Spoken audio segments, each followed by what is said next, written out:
Et salut, bienvenue dans le vlog de thèse, le vlog où je vous explique ce que c'est la vie de doctorant et où je parle aussi un peu de mon activité de vidéaste. On est le samedi 3 février et ça fait une semaine que je suis rentrée de mes petites vacances. Comme je disais dans le vlog précédent, je suis allée faire un break, je suis partie 2 semaines au Cambodge en vacances totales. Pas de thèse, pas de boulot pendant 2 semaines et ça m'a fait beaucoup de bien, un bon gros break parce que l'année a été rude entre le taf et plein d'autres trucs. Et donc c'était super cool. J'ai voyagé toute seule, c'était la première fois que je voyageais toute seule et j'ai pas passé une seule journée toute seule. Truc de fou, j'ai rencontré des gens en permanence. Je vais vous mettre des petites images de ce vlog. J'ai pas fait de taf de vidéo, mais j'ai filmé un peu pour vous montrer. Le premier soir à l'hôtel, j'ai rencontré des Anglais, j'ai passé 5 jours avec eux. On a vu les temples d'Angkor et tout ça c'était magnifique. Ensuite, j'ai voulu repartir de mon côté et je suis allée sur la côte et j'ai rencontré des Américains et j'ai passé 5 jours avec eux. Et après, j'ai encore voulu changer un peu d'air et je suis allée dans une autre ville. J'ai rencontré les Français, c'était très chouette. Je leur fais un petit coucou d'ailleurs. Et ensuite, j'ai retrouvé les Anglais. Bref, donc un super voyage,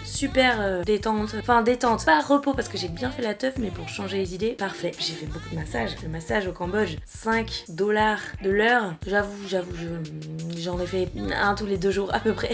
Pour les meufs, sachez que c'est une destination très safe. Pas du tout emmerdé. Jamais un regard de travers, une main au cul ou une parole déplacée. Jamais. Tout s'est très bien passé. J'ai eu absolument aucun problème. Après, je suis pas forcément téméraire, même si j'ai fait quelques trucs. Genre, je me suis retrouvée dans une teuf clandestine au milieu de la jungle. C'était hyper cool. Chouette destination, assez bon marché. Un pays qui a une histoire très dure, notamment, pas que, mais notamment avec l'épisode des Khmers rouges qui était dans les années 70, qui a été très violent pour le pays. Donc j'ai aussi fait des visites évidemment culturelles. J'étais là, ça me donne des idées de vidéos. Non, arrête, maintenant t'es en vacances. Je suis rentrée il y a une semaine. Donc maintenant, back to work. Entre temps, j'ai appris une nouvelle difficile, c'est la vie. Mais bref, je parle pas de ça parce que ça regarde que moi, mais il va falloir que je m'occupe d'un membre de ma famille. Je le mentionne simplement pour dire que ça va impacter le travail. Je pense qu'on va pouvoir très bien arranger tout ça de manière sereine et continuer à avancer sur la thèse et la terminer sereinement, tranquillement, comme il faut. De même pour les vidéos, on va faire ça bien. Donc back to work, et voilà. Donc c'est parti, boulot.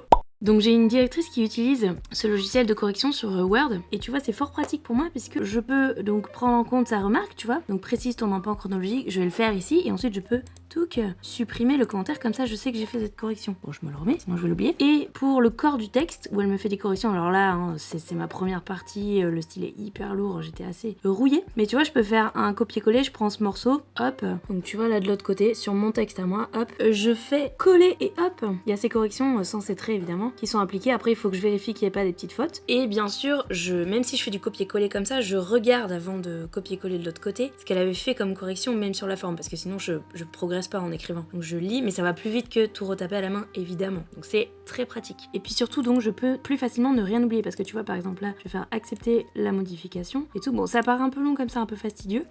Mais en fait, tu vois, quand j'accepte les modifs, tu vois, ça m'enlève au fur et à mesure le trait qui est là, qui signale qu'il reste des modifications. Ça me permet de voir, moi, si j'ai rien oublié. Alors que mes autres directeurs ont opté pour la méthode plus classique papier, donc ils ont imprimé et m'ont fait des retours. Et du coup, il y a plus de risques pour moi d'oublier des trucs, c'est un peu plus long à corriger. Mais évidemment, je comprends très bien qu'ils préfèrent écrire eux sur du papier et lire sur du papier. Donc les autres, ils ont imprimé et ils lisent et ils écrivent à la main. Donc il faut que je me concentre plus sur ces trucs-là pour pas louper de corrections et notamment, bon, les grosses remarques, évidemment, je les vois, mais les petites corrections de type ponctuation comme ça, tu vois, par exemple, et ben ces 2 petits points là, faut être un peu concentré quand tu relis pour pas les louper, même si elle fait en sorte d'essayer de les faire bien gros pour pas que je les loupe. Bref, donc ces corrections, une activité un peu fastidieuse mais indispensable évidemment, mais donc il faut être assez concentré. Bon, donc vous avez vu des morceaux de mon manuscrit, prêtez pas trop attention, franchement j'ai honte de mon écriture, mais il va bien falloir que je l'assume. Vous êtes plein à me demander si je vais mettre ça en ligne. Écoutez, je ne sais pas. En vrai,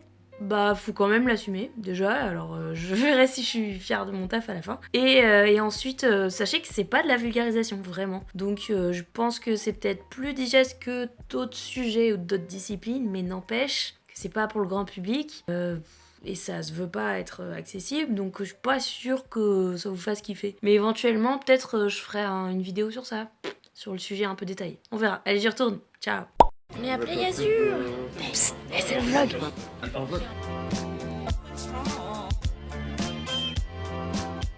Salut vous, on est le 27 février, je fais mon petit moment promo puisque J'ai tourné une vidéo avec Google Agriculture sur la ville de Lyon en octobre et ça vient de sortir aujourd'hui. Et voilà, j'ai pas le droit d'en parler jusque là parce que y a plein de processus de validation ou non chez Google, là c'est plein d'étapes et tout, comme vous pouvez imaginer. Mais du coup ça fait partie des trucs que j'ai fait en octobre, un bon gros tournage de 2 jours et demi à Lyon, plus avant l'écriture, machin. C'est pas moi qui ai géré le montage et c'est sur la chaîne de Google France. Mais du coup je suis trop contente d'avoir fait ce projet, donc trop bien, j'ai visité plein de trucs hyper cool. Il y a aussi Clotilde de Passé Sauvage dans la vidéo que j'avais réussi à faire participer avec nous. Voilà, bref, c'est sorti. Et sinon, les petites news sont que je continue à bosser. Mon taf avance tranquillement, mais sinon, ces jours-ci, j'ai tourné, j'ai écrit, je continue à avancer sur mes corrections et tout. Voilà, ça avance tranquillement. Mais tout ça va prendre un peu de temps parce qu'il y a toujours énormément de taf, mais ça, on est serein. Allez, bisous. On est le 28 février, regardez ce que j'ai reçu.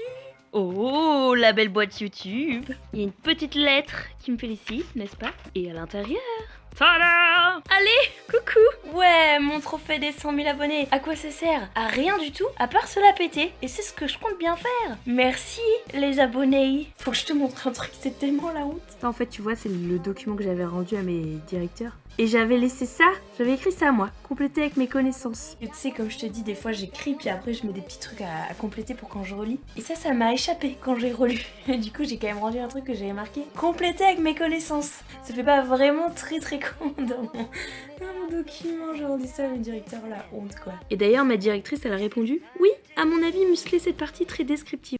Bonjour, on est le 1er mars, je travaille. Je suis toujours dans mes relectures de premier chapitre. Premier chapitre, ça fait trop longtemps que je suis là-dessus à cause de mes petits changements d'emploi du temps. Mais j'en peux plus. Et surtout, c'est nul. C'est incroyablement nul. J'ai écrit ça il y a 1 an. Et là, je relis et je me dis, mais non, mais j'ai écrit ça c'est faux, ça va pas, ça il faut à tout prix que je lise ça et que je muscle. Et en fait, c'est la cata parce que là maintenant j'ai plus le temps en fait de tout réécrire, de tout recommencer, c'est pas possible quoi. Donc il faut faire deuil de certains trucs, c'est clair. Mais là je trouve ça chaud honnêtement. Je vais me ramasser. Ça va être une catastrophe. En juste 1 an d'écart, c'est dingue comment déjà t'évolues. Enfin, c'est un peu logique après avoir tout écrit, mais là ça me fait bader. Je pense qu'il va falloir que j'accepte de faire un truc un peu moyen. Mais c'est affreux quoi. En direct du Quai des Savoirs, Manon Bril, expérience numéro 357. Alors est-ce qu'on peut voir d'abord? Ce ne sont pas des crottes de nez, ce sont... on ne sait pas tellement ce que c'est. Alors, comment tu... c'est la curie et ça craque, c'est cool. Alors il y a du chocolat aussi, comme ça, avec des petits verres dedans, mais c'est pas pourri. T'as fait comme du riz soufflé. T'as pris quoi toi? Oui, au thym. Au thym, alors dis-moi. Mais ça a goût de curry. C'est bon? Oui, c'est bon. Mais arrête, ça fait comme du carton. Ça fait comme du riz soufflé, Voilà, du riz soufflé, pardon. Il va falloir qu'on évacue le bâtiment parce qu'il y a des étudiants qui bloquent la fac. Voilà, donc on va se trouver une solution de repli. Hello, on est le 8 mars et donc journée internationale des droits des femmes. J'étais à la salle de sport ce matin, je fais du sport parce que je n'en peux plus d'être assise toute la journée. Et à la salle de sport, la coach est venue me voir et m'a donné une rose. Et j'étais en train de courir sur mon tapis et j'ai fait ah merci c'est gentil et elle est partie et après j'étais là mais non putain pas une rose pour la journée des droits des femmes, fais chier. En fait c'est genre c'est pas la Saint-Valentin, une bonne intention évidemment et tout, mais non en fait la journée internationale des droits des femmes c'est une journée de lutte, une journée de sensibilisation, d'éducation à ces questions là etc. Donc sur le moment j'étais un peu voilà j'ai rien dit, ça m'a agacée d'avoir rien dit et en fait après elle est revenue me parler pour autre chose et du coup j'en ai profité pour lui dire ce que j'en pensais. Du coup j'ai discuté un peu avec elle sur comment je voyais ça et je lui disais bah non pour la journée des droits des femmes offrir une rose pour moi c'est ça serait plus cool par exemple que votre boîte fasse mettons des réductions par exemple ce jour-là pour compenser la différence de 25% qui existe encore dans les salaires entre les hommes et les femmes pour le même poste. Et elle m'a dit oui d'accord. Bon bref. Et du coup je vous en parle un peu même si ce vlog va pas sortir le 8 mars mais je trouve que c'est important. Mais au lieu de s'énerver, prenons-le en positif, je vous propose donc de vous présenter quelques chaînes de meufs que j'adore, dont j'ai encore pas parlé sur la chaîne ou avec qui j'ai pas fait des collabs. Donc voici ma petite sélection qui n'est sans aucune hiérarchisation ou quoi, je les aime toutes, je vous les donne comme ça me vient. Alors je vous suggère le Cercle by Mabiche, que j'aime énormément, c'est une toute petite chaîne qui a 800 abonnés et elle fait des présentations d'albums de musique que je trouve mais toujours top, enfin on a les mêmes goûts musicaux, voilà, plein de trucs trop bien et donc c'est l'occasion de découvrir des super sons. J'adore J'adore son générique de dingue avec une musique qui est trop cool en plus. Bref, c'est une meuf qui est DJ et danseuse et c'est vraiment trop mon petit bonheur de la semaine de mater ça. Donc voilà, foncez voir ça et on a non seulement le plaisir de découvrir des morceaux où elle nous en parle, elle nous explique un peu les artistes, elle nous donne des infos et surtout à la fin, il y a une session de danse à chaque fois sur le morceau dont elle nous a parlé. Voilà, donc à chaque fois elle danse à la fin des vidéos. Des fois elle invite aussi des danseurs et donc c'est vraiment trop cool et ce passage dansé est très chouette déjà parce que tu peux mater de la danse et en plus parce que ça te donne le temps de vraiment écouter le morceau, là où des fois dans les émissions musicales je trouve on n'a pas tellement le temps de l'écouter parce que ça parle par-dessus ou quoi, donc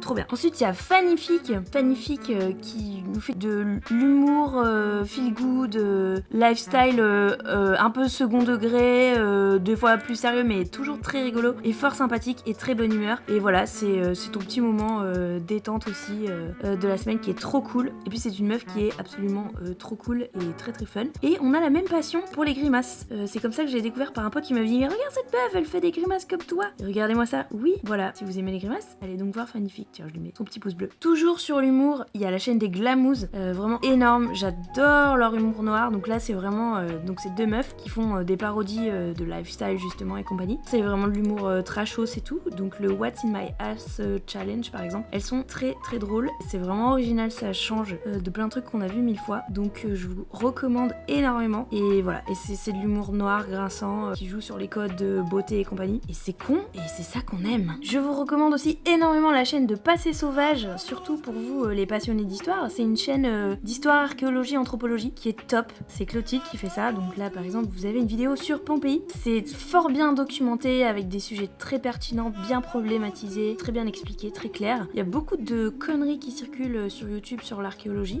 voilà, c'est vraiment top, c'est très bien documenté, Clotilde a un master en archéologie en plus, donc elle est carrément calée dans son sujet, donc là franchement je vous recommande énormément cette chaîne là qui pour le coup est carrément solide, ça c'est du bon, allez voir ça, Passé Sauvage. Je vous recommande aussi la chaîne de Haute GG qui est une chaîne qui vous présente des portraits de femmes inspirantes qui sont peu connues dans l'histoire. Et tout à l'heure d'ailleurs, nous allons sortir ensemble une collab justement pour le 8 mars. Collab de deux meufs qui parlent d'une meuf, enfin qui parlent d'une déesse d'ailleurs, puisque c'est Athéna. Athéna. Bah oui, vu que c'est moi l'invité, c'est Athéna, du coup on a pris un thème lié à ce que je fais. Au moment où je suis en train de tourner, c'est pas encore sorti, ça sort à 17h. Mais moi je l'ai en non répertorié, donc je peux vous la filmer pour le vlog. Donc voilà l'épisode qu'on a fait ensemble sur Athéna. Bon, l'acting de ma part n'est pas incroyable, hein, mais je suis clairement pas une comédienne. Par contre, Aude est très bien. Et voilà, donc voilà, un portrait de femme inspirante à chaque vidéo. Et là, on a un petit peu triché parce qu'on parle d'une déesse, mais il n'empêche. Et bref, bon, je vous spoil pas du tout parce qu'au moment où le vlog va sortir, bah, ça sera déjà sorti vu que ça sort dans 2 heures. Ah, dans 2 heures. Et parmi les chaînes de meufs qui déchirent, il y a bien sûr Syllabus. Syllabus, donc une chaîne qui est tenue par Viviane et qui est vraiment top, super vulgarisation. J'ai eu l'occasion d'y faire une toute petite apparition dans sa vidéo sur la science du marathon. Et bien, j'ai fait un petit topo historique. Bref, encore une super chaîne de vulgarisation à aller voir. Et c'est aussi du solide puisque Viviane est doctorante. Donc pareil, elle sait de quoi elle parle. Ou en tout cas, elle sait faire des recherches comme il faut.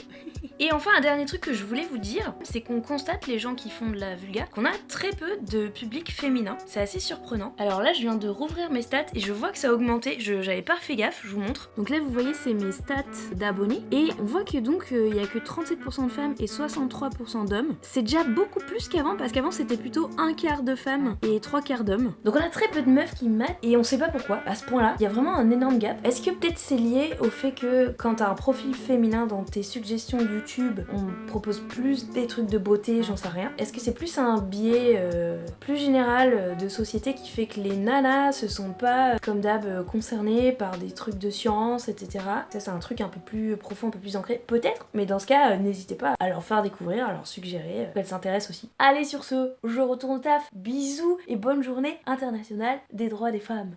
Salut, on est le 10 mars. J'ai fini de tout restructurer mon premier chapitre, changer le plan, enfin mieux problématiser à l'intérieur, ça m'a pris une plombe. Et là, je suis en train de fignoler, j'ai 2-3 petites lectures pour aboutir, mais c'est cool. Mon taf du jour, qui est trop chiant, c'est ça. Donc ça, c'est ma base de données, et en gros, j'ai mis des images d'un ouvrage du 19e sur lequel j'ai bossé, tu vois, qui a reproduit des modèles d'antique. Et mon taf, c'est de chercher dans le dictionnaire qui répertorie toutes les images de l'Antiquité, enfin plein d'images de l'Antiquité, un max, que j'ai pris en photo donc à la bibliothèque, puisqu'on ne peut pas l'emprunter, de chercher chercher quelle image les mecs du 19e ils ont reproduit parce qu'ils ont pas forcément bien renseigné, tu vois. Donc je me tape toutes les pages une par une. Et là par exemple, je l'ai trouvé. C'est ça, c'est ça. Et dans le dictionnaire en question, il y a plus d'infos, donc je peux un petit peu mieux parler des objets. Mais c'est trop long. Voilà, mais je vais pas le faire pour tous les trucs que j'ai répertoriés parce que y a pas tout et des fois c'est juste pas retrouvable. Mais c'est très fastidieux, voilà. Salut. On est le 25 mars et je viens de terminer de corriger mon deuxième chapitre. Donc en tout, ma première partie. J'avais fini le premier aussi, je crois que je vous l'avais pas dit d'ailleurs. Bref. Donc ça y est, j'ai fait les corrections des 2 premiers chapitres. Donc de la première partie, il y a 2 chapitres par partie, il y a 3 parties en tout. Donc il reste encore 4 chapitres, hein, puisque 2 autres parties, hein, c'est bien, tu suis. Je suis fort ravie de voir ce travail avancer. Je suis à un stade où c'est un peu la panique, voilà. Je me suis fixé des délais précis de pas plus d'1 semaine par chapitre, parce que sinon juste on va jamais terminer, et c'est pas possible. Et j'ai masse d'obligations professionnelles pour YouTube, personnelles dans la vie et autres, et il faut terminer. Donc je suis dans une phase où je me fixe ce délai, et passer ce délai, je fais le deuil de tant pis, t'as pas lu ça, t'as pas fait ça, et bien c'est tant pis pour toi, tu l'assumeras à la soutenance, mais maintenant il faut boucler et il faut faire le deuil de certains trucs. Donc c'est ma technique maintenant et c'est globalement très déculpabilisant en vérité. Ce que j'ai fait, c'est que j'ai fait toutes les corrections bénignes de langage, de faute, de tout ça. J'ai fait relire aussi à des relecteurs perso autres que mes directeurs de thèse, ma maman, tout ça pour qu'ils me corrigent les petites fautes et tout. J'ai essayé d'appliquer un maximum les remarques de fond, des lectures qui manquaient, même si j'ai pas pu toutes les trouver, mais voilà. Principalement, j'ai reproblématisé beaucoup de parties et beaucoup de choses dans mes parties. J'ai rajouté des sous-parties, c'est-à-dire que simplement j'ai mieux découpé ce que j'avais déjà écrit. Et c'est un truc qu'on m'avait reproché, c'était trop descriptif. Donc je me suis efforcée, et je pense que ça fait la diff dans ton manuscrit, de problématiser ce qui n'était pas. C'est-à-dire, par exemple, je te donne un exemple, sur certaines parties j'ai mis, mettons, l'image des dieux antiques, donc c'est hyper vague et c'est thématique mais pas problématisé. En fait j'ai relu la partie, j'ai essayé de dégager l'idée principale qu'il y avait dans ma partie, et j'ai mis l'image des dieux antiques, une relative plasticité, point d'interrogation, par exemple, tu vois, parce que ce sont des images plus ou moins changeantes. Donc c'est juste un moyen qui te permet de mettre bien l'idée dans ton titre. Après ça m'a forcé à faire une petite introduction, une petite conclusion qui reprenait l'idée, donc qui faisait que ma partie était plus problématisée, enfin j'espère, on va voir si ça paye, que ce que c'était avant. Ça m'a forcé à faire des meilleures transitions, ça m'a forcé à faire plus de découpage dans certains trucs. Il y a des parties où ça m'a obligé à carrément faire des remaniements. Je pense que c'était mieux de bien dégager la réflexion que je veux avoir, plutôt que avoir absolument tout lu, la biblio et gna gna qu'il faut. Alors il va manquer des trucs, ça va pêcher, c'est clair, je le sais, mais là c'est question de choix, et là clairement ça devient vital en fait, c'est juste plus possible. Je suis explosée de taf et de tout, donc il faut faire des choix. J'ai passé juste une semaine dernière à me concentrer principalement sur les vidéos pour essayer de préparer toutes mes vidéos pour le mois d'avril. On a une collab avec Ben de Nota Bene qui arrive et tout. J'ai préparé mon avis de recherche du mois de mars. Ils m'ont accordé de pas en faire un en avril parce que c'est le dernier mois, donc c'est très cool. Il y a ce petit vlog à monter, mais ça c'est fort rapide, donc pas de problème. De manière à maintenant n'avoir que la thèse, et j'ai un contrat payé avec une exposition que je vais devoir gérer un peu au milieu de tout ça, où il faut que j'écrive le script, ce qui genre n'est pas du tout le bon moment. Enfin en gros, pour ceux qui se rendent pas trop compte, quand tu fais ta rédaction de thèse les derniers mois, normalement c'est un truc où tu devrais te lever, enfiler un truc, écrire, commander une pizza, avaler ta pizza, écrire, te coucher à 3h du mat, te relever, enfiler un truc. Et du coup c'est vraiment genre le moment où t'as pas de temps, tu vois, t'as plus de vie, t'as plus rien. J'ai préparé les vidéos avant, j'essaie de me tenir à ce planning de 1 semaine par chapitre, et ensuite si mes calculs sont bons, si j'ai pas trop de retard, j'aurai 2 semaines pour faire les mini retouches, parce que ces chapitres que j'ai réécrits, je vais les renvoyer à mes directeurs pour qu'ils réapprouvent bien, parce que ça a pas mal bougé du coup. L'intro, la conclue, toute la mise en page qui peut être le truc très chiant, le genre de moment où ton document Word craque, il va falloir faire le catalogue, enfin c'est des merdes en fait qui prennent énormément de temps. Mais ma foi, c'est extrêmement jouissif d'arriver au bout d'une partie et de te dire wow, celle-là, elle est bouclée. J'ai beaucoup de contretemps perso, mais on fait avec. Et en plus, parce que bien sûr ça ne suffit pas, c'est la grosse merde en ce moment à l'université. La fac est bloquée depuis janvier peut-être ou février, un truc comme ça. Et au début je suis un peu allée aux AG, etc. pour suivre. En gros c'est une question de fusion des universités et de restructurer et de même recomposer la façon dont on voit l'université en France, etc. Les étudiants ont bloqué la fac, ont occupé le campus plus ou moins. Les BU sont fermés ou ouverts qu'à des très courts créneaux. Donc il y a plein de bouquins dont j'avais besoin sur lesquels j'ai fait une croix. Ça rajoute des difficultés. J'avais filmé régulièrement pendant ces mois-ci ces trucs-là de blocage et de moments de vie politique à l'université. Et en fait, au début, j'y ai suivi un peu. Et comme là, c'est le rush et que c'est l'enfer, ça fait très longtemps que je me suis plus penchée et que je m'y suis plus consacrée. Et du coup, j'ai décidé de plutôt vous enlever ces passages que j'avais filmés. Au lieu de vous en parler n'importe comment parce que j'ai pas bien suivi, et c'est mal parce qu'il faut s'intéresser, c'est important ce qui se passe et tout, mais j'ai la tête complètement dans le guidon. Et je peux juste pas, en fait, me permettre parce que c'est comme je disais, c'est genre... Du coup, je vous mets simplement, pour ceux qui ça intéresse, en lien dans la description un article qui parle de ça, qui est orienté politiquement, hein, mais après ça peut vous permettre, avec votre avis à vous, votre esprit critique, d'avoir un peu une idée de ce qui se passe. Ça pose des questions compliquées par exemple, de sélection à l'entrée à l'université, et en même temps d'autres questions complexes de comment on fait pour structurer une université toujours phare dans la recherche à Toulouse, etc. Voilà. C'est hyper complexe, et c'est vraiment la merde de type, le président de l'université n'a pas démissionné, mais a été carrément viré par la ministre, si je dis pas de conneries. Personnellement, en termes juste d'action, pour moi le blocage ça génère exactement ce qu'on veut pas, c'est-à-dire de l'inégalité scolaire, dans le sens où les étudiants qui sont bons, et ben comme d'hab, ils auront aucun problème à rattraper leurs cours et ils vont valider leur année, etc. Les étudiants qui galèrent, et ben ils vont chier, et non, contrairement à ce que j'ai pu entendre en AG, il suffit pas de distribuer des polis et c'est bon. Ça c'est un discours qui m'agace assez. Il y a des gens qui triment pour se payer leur année et qui du coup galèrent un peu, passent un peu juste, et là qui carrément décrochent. Pour moi le blocage ça génère énormément de décrochage. Maintenant c'est un moyen d'action visible et régulièrement, pas toujours mais régulièrement efficace. Alors si on fait pas ça, qu'est-ce qu'on propose d'autre comme alternative? Eh bien je n'en ai pas, donc clairement vous voyez que ma réflexion ne va pas très loin, vous avez le droit de me blâmer pour ça. Sachez qu'il y a des étudiants qui occupent le campus qui m'ont contacté il y a quelques temps en me disant qu'ils organisaient des événements et justement des cours ouverts avec des profs grévistes, etc. Des moments culturels, et je trouve ça super. Ils m'avaient proposé de participer mais ayant la tête totalement sous l'eau. J'ai dit non. Par contre, comme là ça n'arrête pas de bouger, je sais pas où ça en est, s'il y a toujours ce type d'initiative et tout, mais je trouve ça super justement pour contrer ce type de décrochage. Donc super initiative de leur part, campus occupé mais actif, et je suis désolée alors que c'est très important dans la vie de l'université, qui aurait tout à fait la place dans ce vlog, mais je peux pas vous en parler parce que je vais dire n'importe quoi parce que je suis pas assez renseignée. Mais en même temps je pouvais pas ne pas mentionner ça parce que déjà ça c'est important et ça a lieu en ce moment à la fac, et ça moi impacte un peu aussi mon travail. Voilà, bref. Donc sur ce, eh bien je suis fort ravie d'arriver au bout de cette partie. J'enchaîne la suivante. On est quand même sur un beau bébé pour cette partie qui fait, avec les 2 chapitres, un petit 180 pages. C'est correct, sachant que par contre c'est probablement ma partie la plus longue. Donc je vous laisse. Merci toujours de votre soutien. Les temps sont rudes et du coup ça fait du bien d'avoir vos petits retours et vos petits machins, vos petits encouragements. N'hésitez pas à mettre un petit partage, à vous abonner, à montrer ça à éventuellement des amis étudiants à vous qui sont en perte de motivation, et à lâcher un petit pourboire sur Tipeee si vous estimez que je l'ai mérité. Je vous fais un bisou et à bientôt au prochain vlog pour la 2e partie. Ciao, ciao, ciao, ciao, ciao, ciao, ciao, ciao.